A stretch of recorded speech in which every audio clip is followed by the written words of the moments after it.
Hello, welcome dear IAS officer.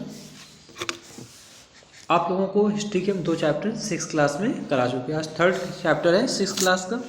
देखते हैं हड़प्पा की कहानी। लगभग 150 साल पहले जब पंजाब में पहली बार रेलवे लाइन बिछाई जा रही थी, तो इस काम में जुटे इंजीनियरों को अचानक हड़प्पा स्थल मिला, जो आधुनिक पाकिस्तान में है। यह सभ्यता सिंधु नदी के निकट विकसित हुई। यह सभ्यता 4700 साल पहले विकसित हुई थी। जब रेलवे लाइन बिछाई जा रही थी उस समय क्या हुआ था, इन्हें पहली बार हड़प्पा के बारे में जानकारी मिली थी। ध्यान रखना है, आज के लगभग 150 साल पहले। ये सभ्यता कितने साल पुरानी है? 4700 साल पुरानी है। ठीक है, अगला है हड़प्पाई नगरों की विशेषताएं क्या है।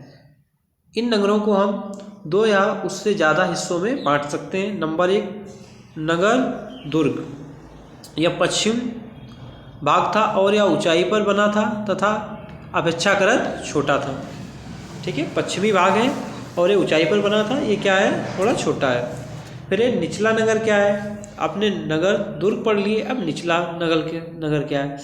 यह पूर्वी भाग था और यह निचले हिस्से पर बना था। यह बड़ा भाग था। दोनों हिस्सों की 4 दीवारी पक्की ईंटों की बनाई गई थी। जो निचला नगर था, इसमें जो दोनों दीवारें तो किसकी थी? पक्की ईंटों की बनी थी, और ये ऊंचाई पे बना था। ये भी ध्यान रखना, ये पूरब में था। नेक्स्ट, मोहनजोदड़ो।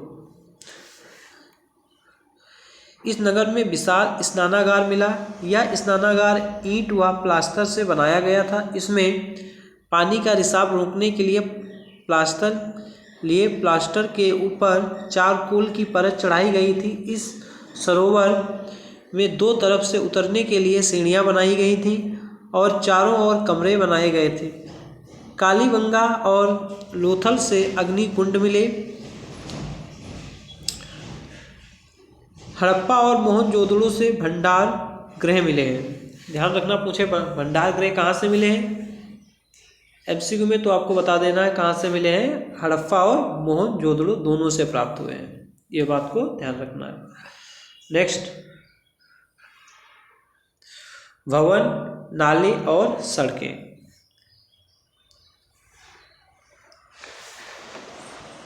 इन नगरों के घर आमतौर पर 1 या 2 मंजिल होते थे।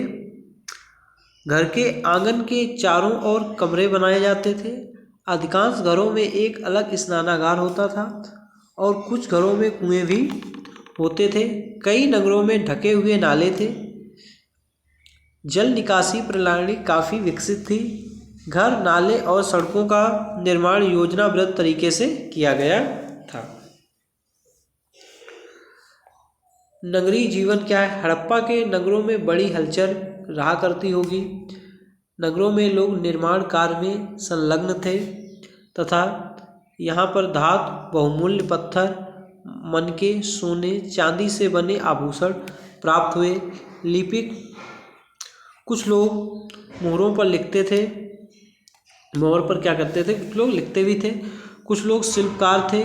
तांबे और कांसे औजार, हथियार, घने बर्तन बनाए जाते थे। चांदी और सोने,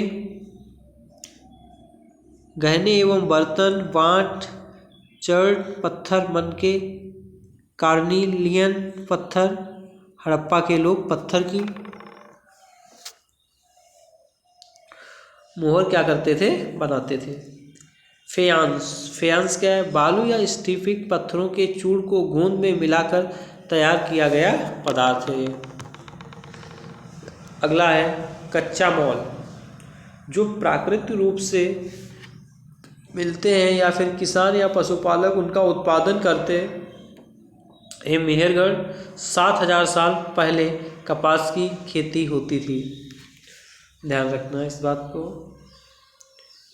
कच्चे माल का आयात तांबा राजस्थान और ओमान से, सोना कर्नाटक, टीन ईरान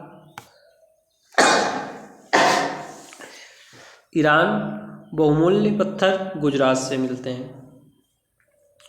भोजन, हड़प्पाई लोग जानवर पालते थे और अनाज उगते थे। यहाँ लोग गेहूँ, जौ, दाल, मटर, धान, तिल और सरसों उगाते थे। धन नहीं है, धान है, इसको सही कर लेना, ठीक है। जुताई के लिए हल का प्रयोग होता था और सिंचाई के लिए जल संचय किया जाता होगा उस समय। हड़प्पा के लोग गाय, भैंस, भेड़, बकरी पालते थे तथा